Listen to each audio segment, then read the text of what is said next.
that is not paid for by them. That is paid for by the people of Detroit. You might be qualified, ML. I'm not qualified for this job. Let me tell you something. You want to go right now? Okay? You want to go right now, Alan? Hey kids, it's your old pal ML Eric back in studio after a week in Chicago. You know, it's kind of weird to go to a major city where every building isn't owned by Dan Gilbert. But that was a nice change. It actually made me feel like Detroit is really small because there are skyscrapers everywhere. There are skyscrapers going up, and they're actually being built by multiple different people. So that was really weird. But I do have to admit that I felt a very slight longing to be back here in the dungeon with my friends Mark Fellhauer. I, for one, am glad you're back here. I'm glad you're back. Where'd you go? Chicago. Oh, okay. Where were you last week? You don't remember? I thought maybe you went somewhere else. No, I'm heading to Costa Rica next week, so we'll talk about that at the end of the show, including my preparation. I just got the booster shot yesterday, and not feeling 100%, but not feeling bad. And if you've been reading about this Omicron, I would urge everybody to get vaccinated, and to if you've been vaccinated and it's been a while, get the booster shot. But that's not the big news here. It is across the world that this pandemic is mutating and spreading and infecting people. The big news here is sadly a story that seems to leap from jurisdiction to jurisdiction, and that is a troubled kid goes to school with a gun, and now there are a lot fewer kids, and there are a lot more troubled kids because they've been traumatized for having to go to school. In fact, I got a call from my daughter after this happened, who's doing her student teaching, and she was freaking out because she's like, what is going on? You know, I mean, is this the profession I'm getting into where I could go to school and have to fight a kid or save a kid or be killed by a kid? And I didn't know what to say. You think you're sending your kid into the teaching profession. I mean, she wanted to go on her own. It's not like we assigned her. But you figure, what's a safer place than being in a school? But not so. And tragically, it's here in Michigan. And look at how it affects the whole area. It's not just the 4 dead, the other wounded, or the kids that even go to Oxford. It's, it's all over the place because everyone's worried about it. We've seen all the death threats, too, which is an interesting topic I kind of want to ask our guest about today, too. Yeah, and that brings us to Mike Rataj, defense counselor extraordinaire, charitable dude non-Periel, who joins us on the as yet unsponsored Zoom line. If somebody wants to sponsor that, we'll take your money. But Mike, how you doing this morning? I'm doing good, ML. So we want to talk a little bit about this case and what you think of some of the matters at hand. And one of the things that we might use as a launching point is a story that my wife, Teresa Baldus, wrote today in the Free Press about how the parents have hired a couple of attorneys who have a pretty decent track record. Certainly they're being paid by the parents, but the kid who is facing the even heavier charges pulls a court-appointed attorney that the rest of us are going to pay for. And I was wondering, what did you think when you saw that the folks are willing to pay for their own lawyer, but Junior's on our dime? I'm not sure how to really interpret that or how to view it. It doesn't make any sense to me, though. You would think that the parents would be more interested in using their funds to make sure that their son has the best attorney that they could afford, as opposed to throwing him to the wolves and letting him have a court-appointed lawyer. I don't really even know who these lawyers are. All I know is that they haven't been lawyers very long. The word on the street, and of course you can put whatever credence you want into it, is that they solicited these people, which wouldn't be proper. But I don't know that to be a fact. It's been told to me. What do you mean they solicited? They haven't been lawyers very long. And there's certainly a lot of more competent attorneys out there. And I certainly watched the Zoom the other day, and I was not very impressed with the way they handled themselves. So, I mean, that's about all I can say about that. I don't know who they are. I mean, all I know is that they haven't been lawyers very long, and I think they're over their head. Well, the two attorneys are Shannon Smith and Mariel Lehman, and they defended Nasser, the doctor in the female mutilation trial. Well, yeah, my their dear names. friend Mary Chartier did all the heavy lifting in that case. Okay. Her and I actually were admitted as fellows to the American Board of Criminal Lawyers together. I know Mary very well. I mean, she's she's top notch. I mean, there's no other way to put it. And she did all the heavy lifting in that case, in the mutilation case, not the other two. So, and of course, the Larry Nasser case was nothing but a slow plea. Yeah. Well, Mike, we've seen attorneys make their name with a high-profile client, and I'm thinking specifically of Jeff Feiger and Dr. Death. That was a case where I don't think anybody knew who Jeff Feiger was before he took that case, and afterwards, now he owns a friggin' island. So I'm wondering, do lawyers, and I don't know whether they solicited this or not, but do lawyers look for a defendant and say, this is a case that's going to have me out there all the time. This is the kind of case where I will offer my services because in the long run, this is going to put me on the map. Well, I can only speak for myself, and I never viewed any of my clients that way or any of the cases that I've had that way. So if that was their motivation, then I think that that speaks volumes about the attorneys. Sure, and I don't want to suggest that that's their motivation, but I know you've taken on some tough cases, and maybe a motivation could be, hey, this is going to be a real test of my legal acumen. I'm taking on somebody that everybody thinks is a bad dude, and if I can do a good job for them, people will, I'll improve as an attorney. People will come to view me as someone who takes the tough cases and gets a good result or best result possible for my client. I mean, do lawyers, are they ever motivated by that, boy, oh boy, this is the case of a lifetime and I want to be right in the middle of it?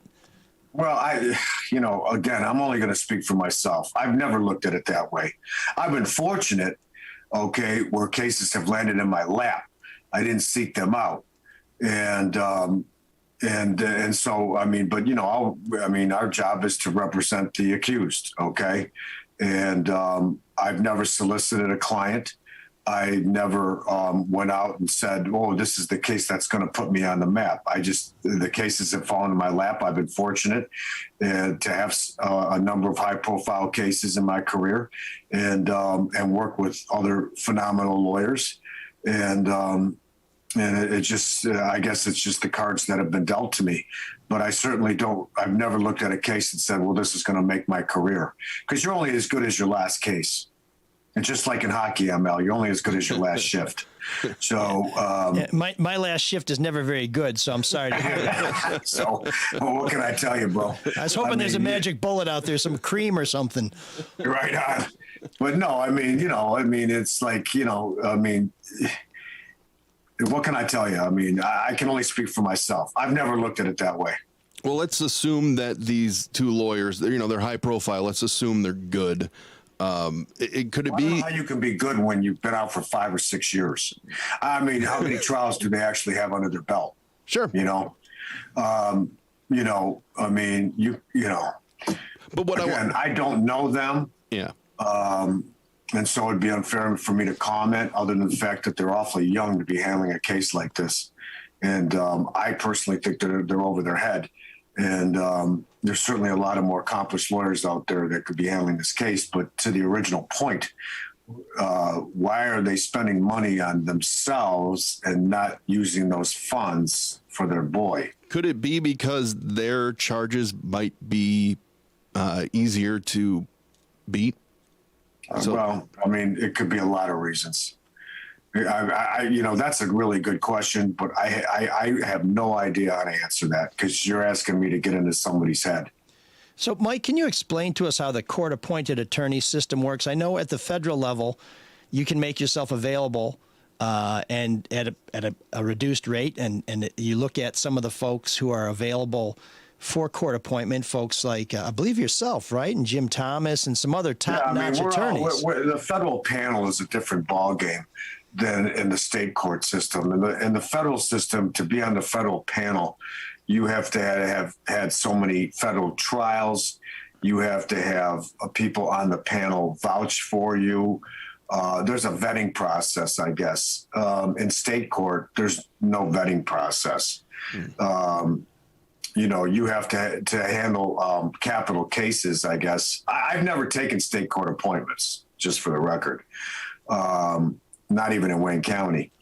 So, but I do know lawyers that do.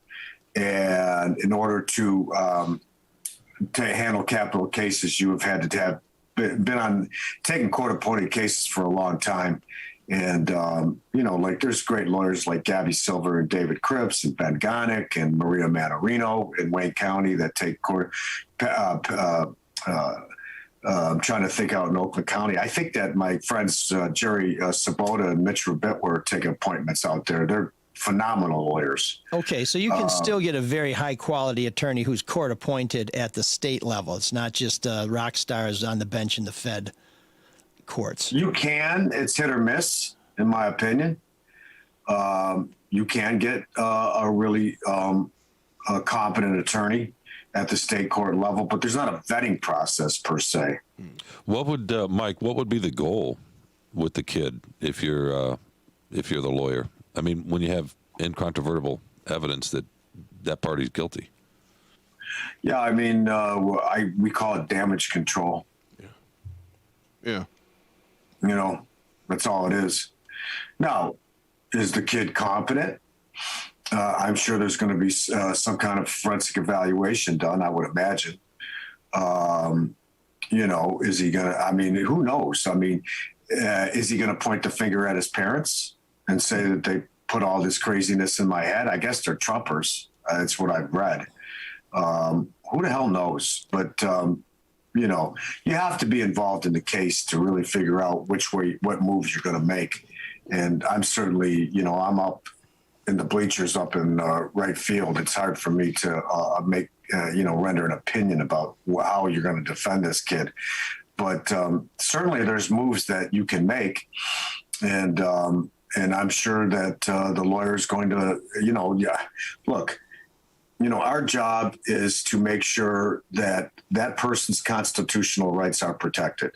At the end of the day, that's what our job is.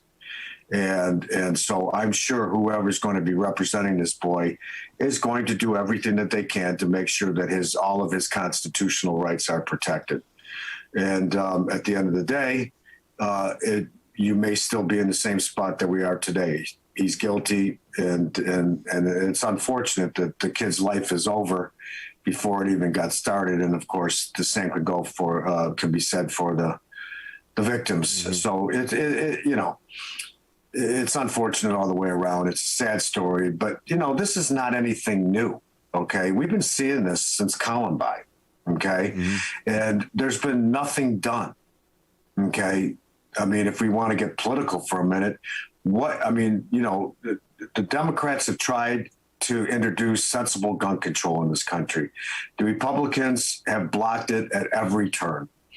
And so here we are still asking the questions after another school shooting, how do we prevent this? Well, sensible gun control would be the place to start. And of course, it starts in the house as well, right? So, we need to stop putting guns. We got so many guns on the streets. We got so many guns in our homes. And I don't see any Republican come out at the federal level or even at the state level and saying we need to do something about this. No, in fact, have you seen anybody say anything? No, in fact, I saw the opposite. A couple of local politicians saying we need to put more guns in schools. But Mike, just think back to. Think about that. No, but okay. Think back to, you mentioned Columbine. Think back to the shock that we felt with that. Do you obviously remember what that was like? Mike and Mark remember what that was like. When was the last time we felt shock when one of these things happened like that? It's been a long time. Yeah. Sandy Hook was pretty shocking. But, Sandy Hook, I mean, can you imagine walking into a classroom full of 5 and 6 year olds just slaughtered with a military assault weapon? It would be Sandy Hook. And even that was how many years ago? It's Yeah. Obama was president. Yeah, so it was, right. Yeah, it was a Yeah, long time I mean, ago. but this has been going on. So why are we shocked? we're not anymore, unfortunately. We're resigned. Well, there's a lot of shocking things in this story, namely with, some of the parental choices that James and Jennifer Crumbly made, which, they're guilty in the court of public opinion for being terrible, terrible parents. I mean, there's no ifs, ands, or buts about that. But I'm still a little bit shocked they were charged with involuntary manslaughter. And in general, Mike, how hard is that for the prosecutor to convict involuntary manslaughter when they weren't even at the scene? Well, it's a gross negligence standard, okay, and it's an unintentional killing, and the standard is one of gross negligence. So were they grossly negligent? Did their gross negligence cause, these killings? Yeah, 4 deaths. Mm-hmm. So is that something like the kid says, "Hey, mom and dad, I think I want to shoot up a bunch of kids," and you just go like, "Junior, you're a knucklehead. By the way, Merry Christmas. Here's your gun." And whatever happened to giving people Christmas presents on Christmas? Yeah. I mean, Yeah, right on. Not that that's a crime, but I mean, he got this gun in November. It's like, dude. we got it for the Yeah, rep. I mean, it's insanity, okay, absolute insanity. But it seems to me that the parents are in that camp where don't take away our guns, and the government's coming to take away our guns, and we're just stupid, just absolutely stupid.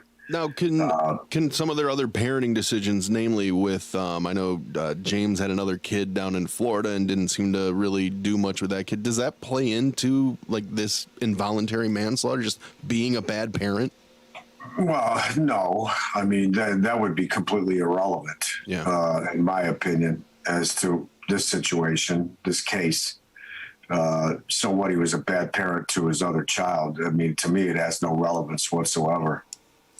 So, Mike, if you were defending the parents or the kid, where do you start? Well, you need more. I mean, look, you have to wrap your arms around the facts, okay? And I don't have all the facts, so obviously it's hard for me to sit here and Monday morning quarterback what's going on because I don't have all the facts, okay? You read in the paper that they were running, and then you read, and then they weren't running, and then they were running, and then they weren't running. I mean, you got to be involved in these cases to be able to say, well, this is how I'm going to handle this particular case. It's hard for someone like myself, who's just getting his information from the news on TV and in the papers, to say, well, this is what they should or shouldn't do. So that's a good question, but it's an impossible question for me to answer being up in the bleachers. Well, I know you've got some other clients so you have to get to this afternoon. I just had one thing I want to ask you before you go about if you were this kid's attorney. And I think back to, I know you've had some clients who were gang members, were pretty tough customers. And I remember a case that Jim Thomas had just as the Kilpatrick case was heating up, where he had, I think the kid was from Livonia or Plymouth, who had actually sawed a guy's head off in his garage. And that kid was also a teenager. What's it like as you start to learn these facts and see these reports and these allegations and this evidence, to sit next to somebody who may really be a dark and scary person? I mean, how do you deal with that? Do you ever say like, oh my God, or do these people, do they seem perfectly normal when you're sitting down having a coffee with them and saying, okay, let's go over your case? Well, look, we're criminal defense lawyers. We took an oath, right? We took an oath to uphold the Constitution. And so you don't make moral judgments about the people that you're sitting next to. Now, I can tell you probably the worst human being, and he's dead now, so I can talk about it, was when I represented Joe Marasco, the Grosse Pointe murder case back in the mid-2000s. He was probably one of the most vile human beings that I've ever sat next to. But you don't look at it that way. I mean, at least I don't. You know, I have a client, I have a job to do, and I'm going to do it. I don't have people sit down and fill out a questionnaire and, some kind of a moral test and have them check off the boxes and then make a decision whether or not I'm going to represent them, whether they passed my moral test or not. That's not, I mean, we're the attorneys for the damned, just like Clarence Darrow said, and that's our job. And yeah, we have our personal feelings and our personal thoughts, but those all have to be put to the side. What's their demeanor You have a job like? to do, and it doesn't matter whether your client is the most evil person in the on earth. You still have to approach it the same way every time. Sure. So, Well, that's what professionalism is. But I just wonder, Right. when you encounter these folks, are there some people where you're like, do they just come and say, "Hey, Mike, how's it going? How's the case going?" Or they come in and say, "Okay, Mike, when we're done with this, I got a couple cheerleaders under the porch we got to take care of because I'm kind of weird well, like that." unfortunately, I've never had anybody say that to me. But yeah, just certainly now. people. There have been. I mean, I don't have a back porch. Yeah, right. I'm just saying. I mean, these are all great questions, but I just don't. I guess in some ways, we always try to find some reason to like our client, and they may come in and say, they may appear perfectly normal, during your first encounter with them, and that they've been accused of doing something heinous.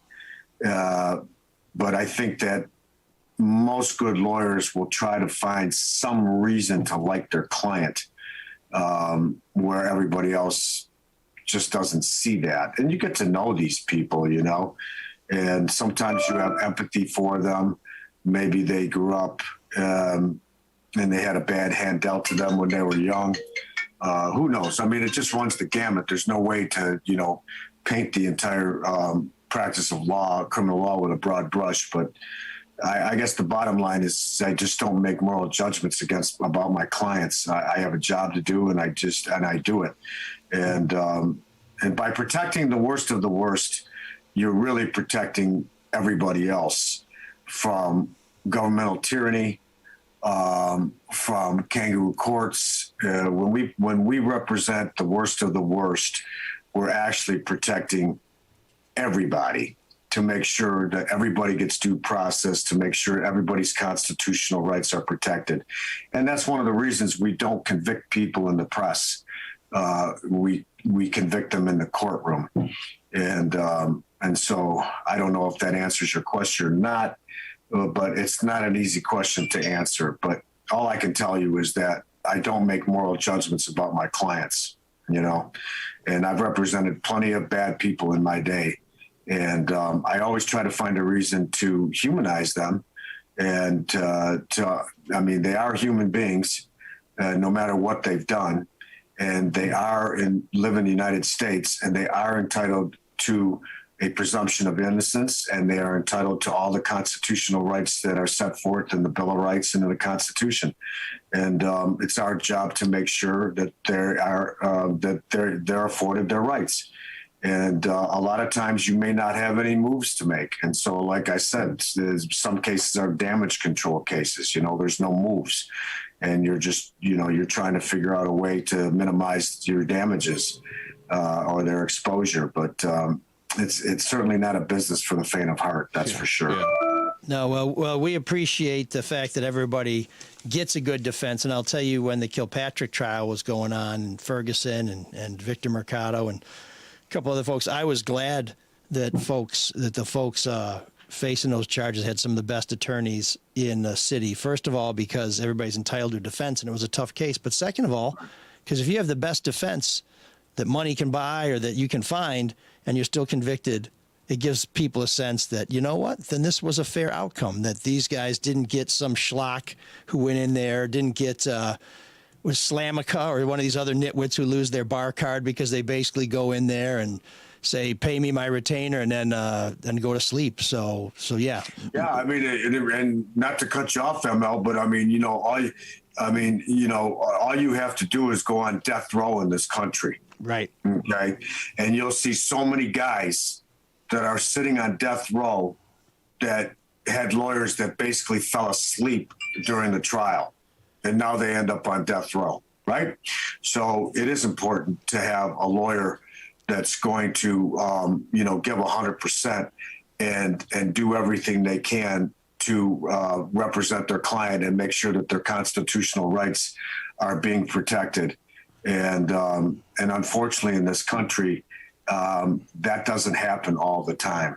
Right, and that's a whole another problem. But a good defense, a vigorous defense, can be the best defense against having innocent people. But to your point, up, yes. So. I mean, on the Kilpatrick case and some of the other cases that I've been involved in, some of the gang cases, I mean, everybody had good lawyers. And if they were found guilty, it wasn't for lack of effort on the defense lawyer's part. That's right. And that is the beauty of our system. So it's not perfect, but it certainly is probably the best criminal justice system in the world. It sure as hell better than the one Vladimir Putin's offering, folks. So yeah, exactly. So, Mike, yeah, exactly. we know you got some other clients to take care of. We appreciate you making the time, and we'll try and get you back on here. Maybe we'll get you back on talking about our charity hockey game, which is coming up early in 2022. So another good fight for a good cause. You know how to get a hold of me. Okay, thanks, Mike. Have a great holiday. Okay, guys. Thanks, Mike. Everybody Thanks, have a Mike. great day. Thanks a lot. Do you have a date for that hockey game, Mike? Yes, January 22nd. And I was surprised. I was kind of monitoring things from afar as this was going down. But I was surprised that that the defense attorneys, and Teresa speaks very highly of the two attorneys who are representing the parents.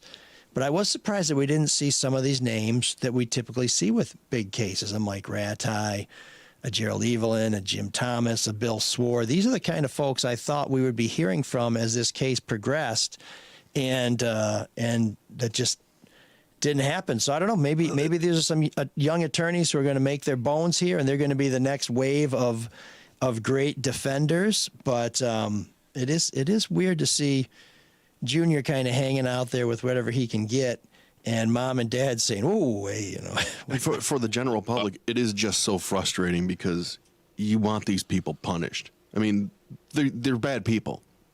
The parents and the kid. I don't like them. I'll admit it. It was interesting hearing him say, you got to put the moral stuff aside and find something to like about them, because the general public, I don't like them. I want them to be, put away for something. I want them to be punished for something, because you have, 4 great kids dead. You have 7 more who were shot. You have a whole area that is just devastated by this. So you want some penalty, but they're allowed due process. And I've said it before. I hate these parents. I can't fucking stand them. I don't see these charges sticking. I don't know. Maybe there's a lot more evidence than I know. Well, we're going to see, but there's something I think we need to think about here, and Mike kind of Mike's still there. on it. Mike, did you want to comment on that? I'm still here. I wanted to hear what he had to say. Let it play out, Mark. I mean, that's the bottom line, is that we don't convict people in the press. Sure. We convict people in courtrooms, and they're entitled to their day in court. And if you happen to unfortunately be in their shoes, you would want to be afforded the same rights that they're going to get, or they're going to be afforded. And you would want a lawyer that was going to vigorously defend you, even though everybody in the free world hates your guts. So you got to flip it around. Yeah. And as a reporter, you have to keep an open mind, even though, and you also have to remember that the cops and the prosecutors are releasing probably only the evidence that makes their case look the strongest. We don't have the complete text message exchanges. We don't know everything that happened in those meetings. And I think of a story I did just before I left the Free Press the last time about Adam Fox, where I wrote about, I had an exclusive interview with his uncle who talked about kind of what Mike was talking about, is you have a tough upbringing, and it affects you, and it can put you in a hole. And I tried to bring some of that forward. I mean, Adam Fox, for folks who don't remember, is the alleged ringleader of the plot to kidnap and maybe blow up Governor Whitmer. But I heard a lot of people saying, oh, God, here we are apologizing for another terrorist. I said, no, we're just giving the other side of the story. We're just allowing people to speak for that person. That case still hasn't been resolved, but it you know, we do, you know, so let's assume that everybody in this whole thing is guilty as charged. Boy, who do you feel more sorry for, the kid who clearly is messed up, or the parents who had a messed up kid and didn't seem to either realize it or didn't want to do anything about it? I mean, if that was my kid, and I've been in situations where you get called to the school and your kid's having a rough day, usually we try and say, let's get the kid out of here, you know, unless it's one of these things where they just have to, you know, they're having a rough day and they need to power through it because they don't want to take a test or something like that. But if somebody says, hey, my kid's drawing pictures of guns and blood and I mean, I'm thinking, let me get my kid out of here for my kid's protection, let alone for the protection of all the classmates. It certainly seemed. You know what, though, ML? Think about this, okay? We wouldn't even be having this discussion if somebody would have had the cojones, okay, to grab that backpack away from that kid. Now, they already saw the drawings. They had the parents in there. Clearly, the kid had some issues. Nobody bothered to pull that backpack off that kid's back and look in that backpack to see whether there was a gun in there. It is weird because they'll toss your locker for weed, but not for a 9mm, I guess. Yeah, I mean, it just, to me, every time I look at, I mean, you know, yeah, the parents seem to be like screwballs. The kid obviously had issues, all of that, okay? But really, what the hell were these people at the high school thinking?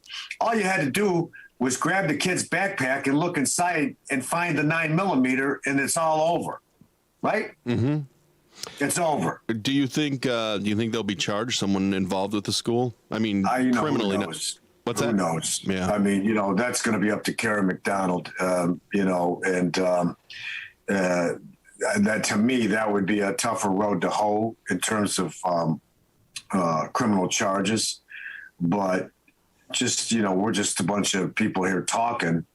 And it seems to me that, the most logical thing that could have been done was, what do you got in your backpack, kid?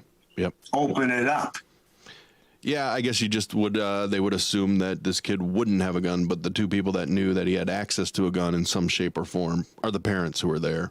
No question about it. But I mean, look, I mean, if I was a teacher in that school and I saw these pictures and you know, and then didn't they look at his phone? Maybe I'm incorrect. Didn't somebody have a chance to look at his phone or something and see his text messages? Maybe not. Yeah, but even so, it's been reported that he was caught looking for ammo online by a teacher who saw. There you go. Presumably okay, so playing.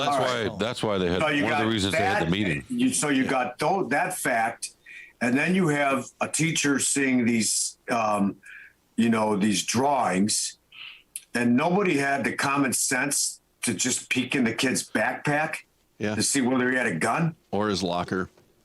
Well, I remember getting trained in school for disasters, and we used to have these like really heavy vinyl curtains on the windows, and supposedly they were heavy enough that if there was a nuclear blast, they would keep the shrapnel from coming through the windows. And that was kind of, back then it was, you know, get under your desk because there might be a hurricane or maybe the Reds are going to bomb us or something like that.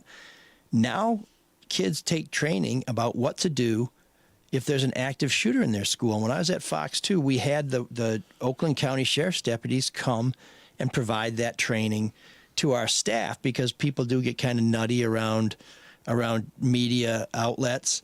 But when we watched it and they said, this is the same kind of training that we give to kids, I mean, I was almost weeping when we got to the end of that, because I thought, I don't want my kid to have training like this because I think and they need it, but it makes your kid feel like, hey, wait a minute, could I be killed at school? ML, are you telling me that somebody could come to my school and kill me? Because when I went to school, I thought somebody could come to my school and like bring a goat from the local petting zoo or maybe some cookies. Not that they might come and smoke my ass while I'm sitting there in art class. I always felt that way. It's horrible how it evolved. My daughter's in second grade. They do this now, and I'm like, oh boy, does that create a sense of fear? But you know what? They do fire drills. We do fire drills. Fires can be scary too. You know, I'd rather them be prepared. No, they have to have the training, but Look how many lives were saved in Oxford because they had that training, because they shut the doors, because they locked it down. I'm just saying where we've come as a society. I know, it and the sucks. fire training isn't, hey, by the way, boys and girls, I'm fireman friendly. Sometimes fire comes into your room and tries to burn you. No, I understand And your that, teacher but- should get in front of that fire, and you should go out. It's a sad reality. We but used to have nuclear bomb training Duck and in cover. schools, right? Yeah. Now it's Yeah. now. Don't worry about the Russians. Worry about that spaz who's been staring at his phone all day in fifth hour. I think that word went out in the 90s, but yeah, Spaz. That's why ML uses it. I know. It's terrible. Because that's when he stopped paying attention to. Exactly. To pop culture. Yeah, until about 85, 86. It's terrible. All right, boys, I got to run. Thank you, Mike. Everybody have a great day. Thanks, Mike. Thank you. Thanks, guys. Which one of you asked the question about the empathy for the parents? Was it you, Mike? The empathy for the parents of the kid? I was channeling Sean, who always finds a reason to like people. I mean, I think that's a very defense attorney approach where you have got to find the humanity of your client because you're going to be stuck That's in why I very couldn't tight do it. quarters with them for a year or more sometimes and realize I'm sitting next to an evil, horrible person, and I just need to make sure that they don't get any more punishment than they deserve. It's tough with the 15-year-old, though, right? Because of how we think about the line between childhood. Yeah, maybe, In adulthood. but honestly, then I just think of Tate Mir and medicine, And I do too, Baldwin but then House, and I Juliana. listened to the Chilling. video he It's like- made, right? He made a little Yeah. video, 2-3 years ago, and you're seeing this lonely kid who's kind of reaching out, and maybe the school Well, his system parents- tried to help it, but I don't know about you. Both of you guys have kids. When my kids were little, my worst fear was when they grew up or got older that I was not going to understand them. Or be able to relate to them, because sometimes you know that happens. You have a parent or parents that do not understand their children, and I would bet you anything these guys did not understand him.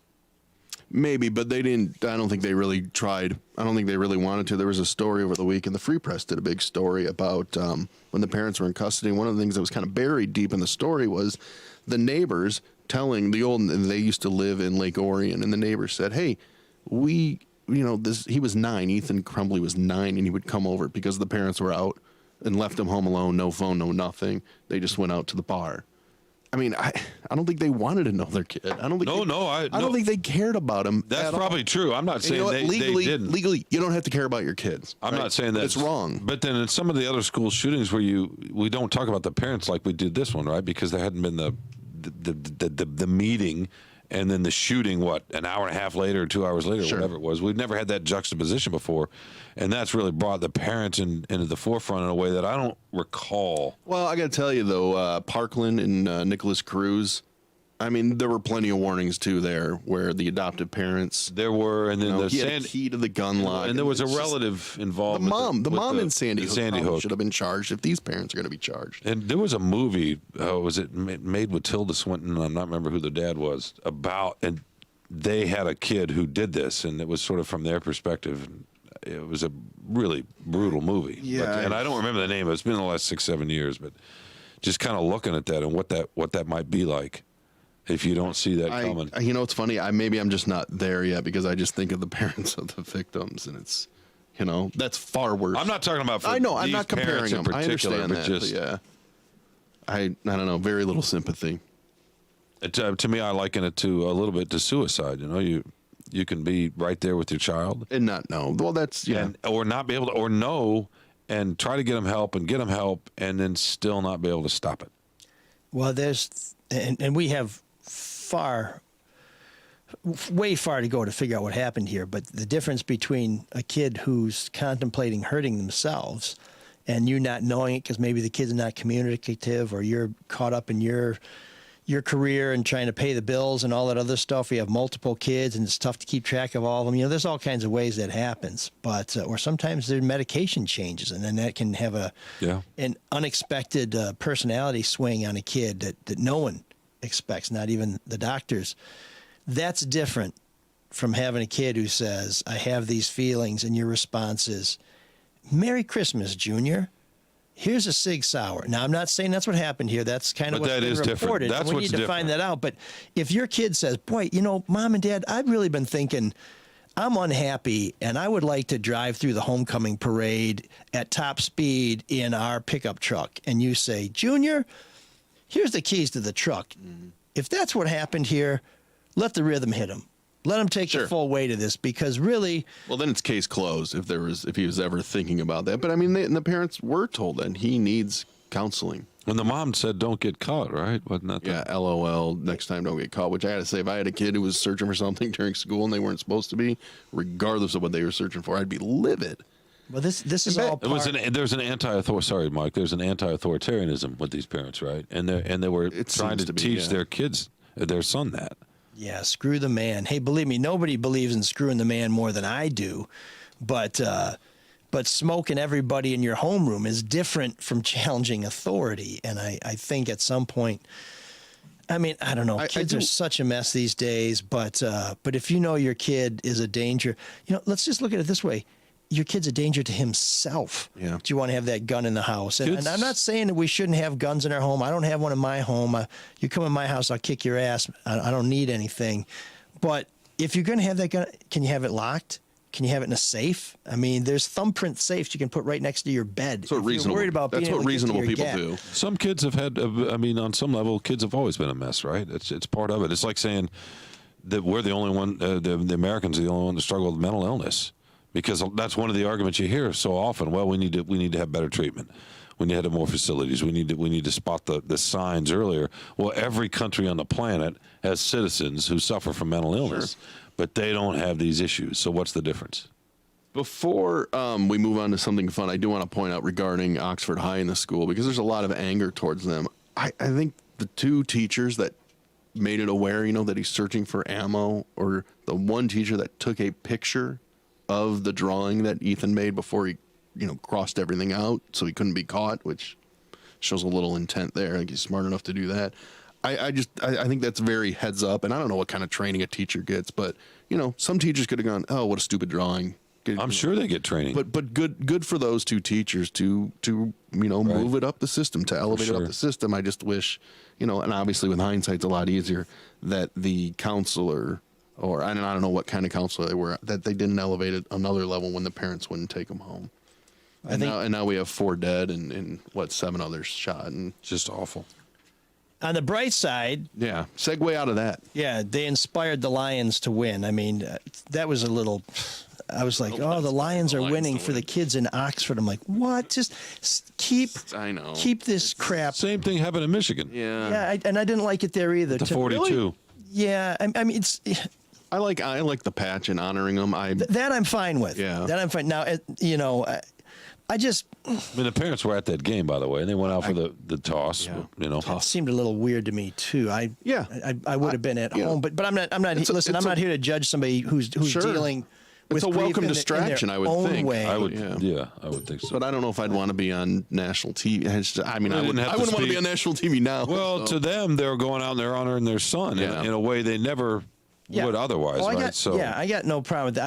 I just think some of these sports teams, I don't know. I think they're trying to deal themselves in on a big story, and that I have a little bit of a problem. Well, with maybe that. they care. I mean, Yeah, you saw Dan Campbell's press conference, right?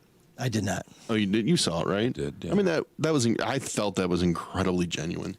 And I think the players feel that too, because I think they feel that on some level, a lot of professional athletes feel they are stewards Sure. of their community in a way, right? And that they have a voice and they want to. Well, when it suits them, they are. When they act like assholes, then they're not. Well, I don't raise your kids. But that's not true for everybody, right? I mean, there's some that are genuine, Yeah. and maybe there's some that aren't. And I mean, like everything else, but that doesn't mean the ones that are genuine we should just out of hand dismiss because they were trying to raise to honor this boy, this young man, this young football player in Oxford, Tate Meyer, right? Mm-hmm. I'm pretty sure the Lions would have tried to win no matter what, but Sure. that's fine. I just No, I understand what you're saying. I just think I don't know.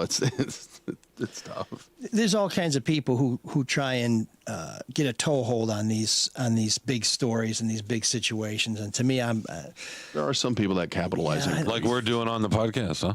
Well, we're Actually, trying to talk it out. we're talking No, about but that's my point. We're all talking about it. We're all, it doesn't mean we all have bad motives. I don't. But we're think not any doing of this us do. podcast to try and heal people. We're trying to discuss this topic that's in the news. This is not. We're not. And we're not dedicating this podcast to anybody but our listeners. Well, I don't think the Lions are trying to heal anybody as much as trying to honor somebody, and I think there's a difference. Well, Are you guys going to start fighting again? No. I guess. I guess the other difference is the Lions are a bunch of big losers. And You just whatnot. don't like the Lions. Okay, that's different. And on that point, can you tell us about a sponsor? Yeah. Because that's the only way I know how to segue. So here's who's not a big loser. Oh, by the way, you were just Oh, angry never they mind. won. Sorry, What? you were angry they won. Is that what's really going on? No. I just to me, and I don't know what went on behind the scenes, but to me, if I was grieving and the Lions came to me, I'd say, you know what, you've caused enough suffering in my life. Just move on. Jesus. Just stay away from me. But anyways, you know who the big losers are? Who? The people who tried to get their feather bowling holiday party at the Cadger on Fridays and Saturdays because they are completely booked. They Good. are fully booked for the weekends through the end of the year. But the Cadger Cafe on the east side still offers great food, great fun, feather bowling other nights of the week. Yes, those lanes are booked Fridays and Saturdays to the end of the year, but you can call now and still get a holiday party scheduled before 2022. Do not wait around. Give them a call. And of course, whether the feather bowling lanes are full or not, they still have live music. They still have great eats. They have a fantastic tap and a great staff. So if you want to find out what's going on at the Cadger Cafe, or you want to contact them to try and book your holiday party before it's too late, it's getting pretty close to being too late. So do not tarry. Sean, let me say Terry and didn't say anything. That's pretty good. You can go to cadjucafe.com. That's cadjucafe.com. And Cadju Can you spell that for me? Cadieux. How do you spell cafe? Cadieux, cafe. CAF, no accent. Now let's assume everything is booked up and I have to have a party at home. Is there a place I should maybe get some food to cater from? Well, they'll either make the food for you or they'll supply you with some amazing Let's say I'm up in vittles. Sylvan Lake. Let's say I'm up that way and I can't make it. I wouldn't limit set you up. myself to the neighborhood. I mean, I drove out to Sylvan Lake from the east side to get my turkey from the butchery, where Dave Hubbard and Chef Julie are always there, providing great eats, meats, and treats. TheButcherySL.com, 248-682-COWS. That's 248-682-COWS. When you go to the butchery, you'll find out why Chef Dave and Chef Julie say, don't just eat meat, experiencing it. Boy, I'm sorry, I've been a little rusty here. Don't just eat meat, Take 1 week off and experience it. Actually, I didn't take a week off. I just kind dialed of. in remotely. The Same butchery thing. is on Sylvan Lake Road in Orchard Lake. They are closed Mondays and Tuesdays, but every other day of the week, get in there, get some great grub. That's the butchery. SL.com. Oh man, the geeks have inherited the earth. Did I do that? What a dork. Does him wanting to play with us again mean that he's turning into a geek, or we're turning into cool guys?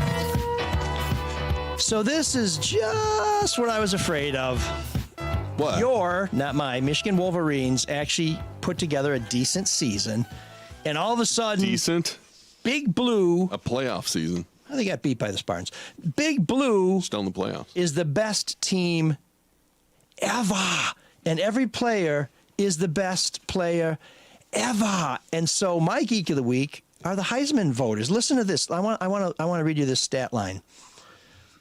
31 solo tackles, 47 assists, 78 total tackles, 15 and a half tackles for a loss, 10 sacks, 2 fumble recoveries, 1 touchdown, and 1 forced fumble. You know who did that? Will Johnson. No. Anybody? Who?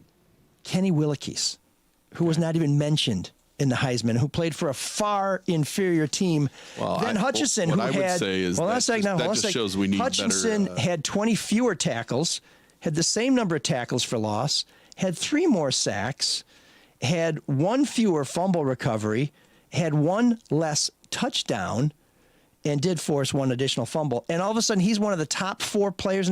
He wasn't even one of the top defensive players in the country. This is ridiculous. You're insane. No, don't take my word for top. No, take NFL scouts who are going to tell their GMs they'll be drafted at 2 or 3. Yeah, so I know Pro Football Focus, who grades every single play. I mean, defensive stats in general can be misleading, but defensive stats. And what does PFF? You run away from. Tell them what PFF says.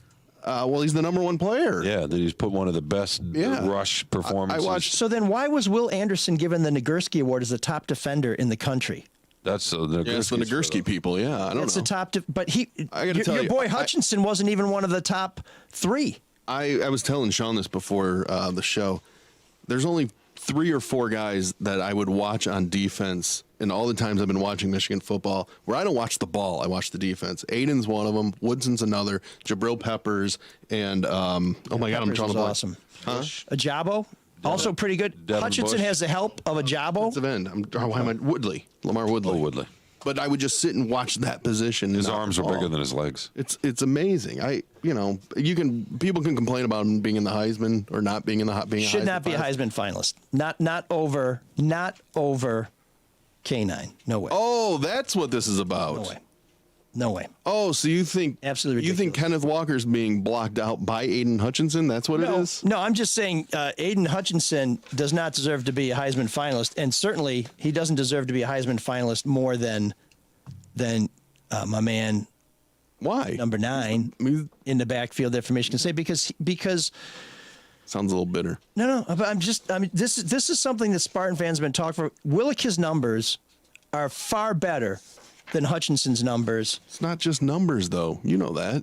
Now, why do you Sports is think? all about numbers. That's what analytics are. No, it's not. That's what It's it is all now. It's all part of the equation. No. How come the winner is typically from a team that is in the national championship game? Really? Is that who Kenny Pickett is? Is that who C.J. Stroud is? I mean, come on. Well, Pickett just couldn't deny the stats, but typically the winner comes from a team that is in the playoffs now, or at least the national championship, because that's all part of the whole deal. It's not just numbers. No, that's John? That's jacked up. Well, Yeah, people no, are going it's to say true. I'm biased, but I'll let you handle it. That's jacked up. Well, the thing about Walker, and I was telling you this off He's the air, phenomenal. off the air, is that I don't know how good Michigan State is without him this year. So he kind I of would agree. brought some juice and explosiveness in a way that was nobody saw coming. I mean, Mel Tucker might have, and the coaching staff up there. But yeah, they're not a 10-win team, that's for sure, without Walker. Dude put up 5 touchdowns against Michigan. Is that right? you take up- against Aiden Hutchinson. You take and a head-to-head against the greatest player in defensive history. Well, wait a second. The Hutchinson, problem Five is, TDs? wait a sec. To the that problem point, is what Hutchinson did against Ohio State versus on the biggest stage versus what Walker did. and And that's where this was won and lost. Hutchinson. No, forget that. Go with the head-to-head. Walker versus Hutchinson. Walker owns Michigan. Well, sorry. Aiden owned C.J. Stroud, and he's a Heisman finalist. He sacked him 3 times. So take Stroud out too. I'm fine with that. So just give it to Walker. Period. is No, your thing. no. I'm just saying. I'm saying this Hutchinson thing is he's riding that blue wave because people have been waiting for this team to be more than dogs. He's not riding the blue wave. I He's don't think riding. you've watched him enough. He's riding the winning wave of a team. That's what he's riding. It's not a blue wave. It could be anybody that's Oh, so they're not the blue team? had this. blue thing? No, you have a win that's as big as anything you've had in 20 years. It's on a national stage. It's part of the biggest rivalry or one of the biggest rivalries in the national college football scene. You do it there, and you come back and win the Big Ten title. You know that's what he's riding. It's not the blue wave; it's the winning wave. To Mark's point, this is where the Heisman. This is how the Heisman works, because most voters don't get to see. Every single snap. No, they don't. And honestly, I was telling. They don't. I'm a voter. This, Are you really? Yeah. Well, who'd you vote Can you for? tell? Are you allowed to say? Is this like a He Hall can of Fame? say. He's just not. He's just No, I think you can say. I think you can say. I had Bryce Young, Aiden Hutchinson, and Kenneth Walker. Yeah. the top I think you can only that's vote for 3, thoroughly. Yeah. Yeah, and they come. Is it 4 finalists? yeah. Okay, interesting. And I got to say, regarding defensive players, And I thought about Kenny Pitts, by the way. It was hard. but his team, ACC champions. Yeah, but they're still no, ranked. and he's really, really, really good. And we'll see. They get to play the Spartans in the Peach Bowl, so we'll see. I think defensive players just get a bad rap anyway. I mean, Ndamukong Suh should have won the Heisman that year in 2009, without a doubt, and he finished 4th. But I think Hutchinson's coming back, and his energy and the way he plays. Not just what. Obviously, he's a destructive force in the pocket and on the defensive line, but he's a central part of this team's renaissance. I mean, there are a lot of things that went into it. And to me, that's worth something, too. The same with Kenneth Walker, which is why I put him on there, because I feel like Michigan State might have been a 6-7 win team without him. Without a doubt. Hutchison has a lot more help than Walker does. That Ajabo is a beast. Oh, so because the rest of the team is not as good, that's why he's better? No, But their linebackers Sean just said that he thinks Walker is a difference maker on that team. Yeah. I'm saying Hutchinson Hutchinson is has too. other difference makers on his side of the does. ball. Ojabo's one of them, but that defense is not a stellar Michigan. I mean, their linebackers are fine. They've got one solid cover corner, right? Yeah, well, they got Dax, Hill, Yeah, Ross, and he's a pro. And, yeah, Ross is a good player, linebacker. For sure he's got some help. But that's like saying Walker doesn't have any help with before Naylor got hurt, with two really, really good receivers and a good quarterback. a good quarterback. Yeah, for sure. Head-to-head, Walker 5 touchdowns, Hutchinson. So Heisman, so one game, okay. Heisman good. hype, Heisman One game. hype suckers. You are my geek of the week. God, sore loser. You know who's not a sore Actually, loser? they didn't lose. They beat Michigan. So I don't know if they're sore about that. No, I'm talking about Kenneth Oh, Walker. sorry. Oh, yeah. You're being a sore loser about that. Who's not a sore loser? Both these guys aren't. Let's start with They're Luke, winners. Yeah, the big winner, Luke Nowacki, and he wants your money to win for you. He wants you to be a long-term investor, and you need a strategy, so you need to call our buddy Luke Nowacki, Pinnacle Wealth, 248-663-4748, because he provides rational financial advice. No That's all hot I'm takes. asking for. Something rational. That's all. Yeah, exactly. Just like the Heisman voters did. Yeah, irrational exuberance. Oh, please. You won't get that with Luke. Luke is steady. 20, 30 carries in the snow. He has a long view of the market, and he's going to help you make some money, get advice, get a strategy. Call Luke Nowacki, Pinnacle Wealth, 248-663-4748. Because he'll make it all about the best players who are eligible for the Heisman and you, sweetheart. Securities and investment advisory services offered through Royal Alliance Associates Inc. Member FINRA SIPC. Royal Alliance Associates Inc. is separately owned, and other entities and/or marketing names, products, or services referenced here are independent of Royal Alliance Associates Inc. And the other guy is David Hall. Hey, David Hall. Tell me about David Hall, or you want me to tell you about David? No, I'll just tell you, if you haven't gotten your letter from David Hall offering you a much lower rate if you refinance, you have not been checking the mail. Maybe Santa has intercepted your mail because you've been very bad. But David Hall will get you rates. And you know, they're talking about fiddling with things over at the Fed, which means those rates could go up. I think they're still getting you rates somewhere in the 2s. Is that right, Mark? Well, the only way to find out is by calling 866-CALL-HALL or going on the website Call Hall first. We have a link on ML Solar Detroit as well, where you can check out what Hall Financial can do for you. And they're open pretty much all the time, 7 days a week. They're available on the weekends. So if, I know football's over, but maybe you're watching a football game in between. And at halftime, you can call Hall, and they're going to help you refinance and get some money out of your house. NMLS number 1467435. Callhallfirst.com or 866-CALL-HALL.